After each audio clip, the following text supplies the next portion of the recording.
job out of you here with Eamonn Magee. How's it going, Eamonn? Grand. So Eamonn, obviously we're up here in the Odyssey Arena today. It was announced that Paul McCluskey will be fighting Bradley Prescott on September the 10th. That's a tough fight for him, isn't it?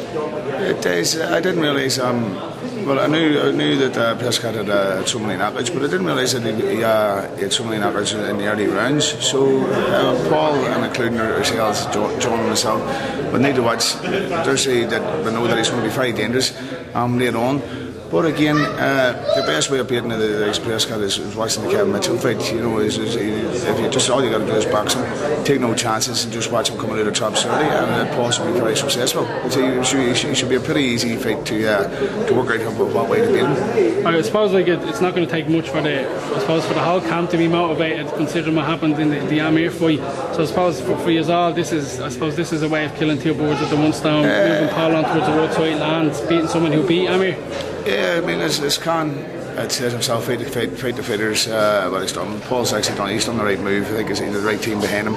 Eddie O'Hare and Francie. I mean, they couldn't have picked a better opponent, to be honest. I mean, I think that's what himself and Jones was talking about too. I think they've done a tremendous job of getting the Prescott at the sort of numbers.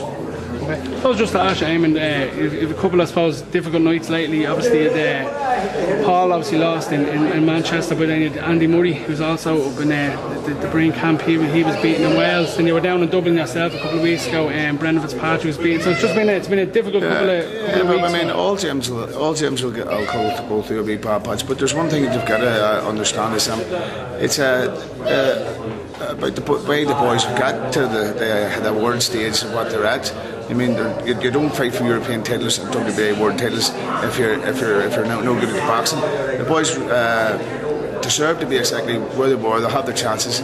All right, there was a bad night, but that doesn't mean that they'll bounce back. So concerning Andy Murray, and most fighters, 10 fighters out of 10, usually the fight does you no harm. It actually does you more good. You should be bounced back more stronger. You know, and again, it was Andy's first defeat, Paul's first defeat. Jesus, I just can't wait to see them come back out for their first comeback fights. Do you think Andy can? You know, I've no doubt he can recover from the fight. Well, Andy's a terrible nice kid. He's very strong-minded. You know, again, the job's been done properly with Paul. He's had the opportunity of getting a half decent fighter straight as.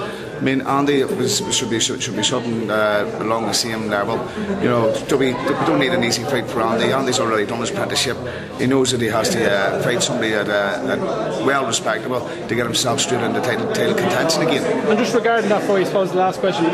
In regards to Andy's performance afterwards, there was a lot of talk, you know, people kind of really disappointed by it. What do you think happened on the night for Andy?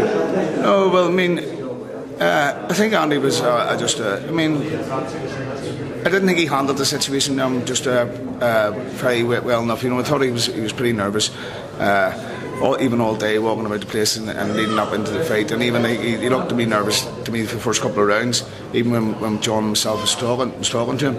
And but I mean, again, that he'll learn of that. I mean, he's got to learn of that experience when he goes to a big occasion, is to blank everybody else out and just continue on with his job, believe in his fitness, believe in his skills, which he has. He's a beautiful boxer, and just he's got to really believe in himself.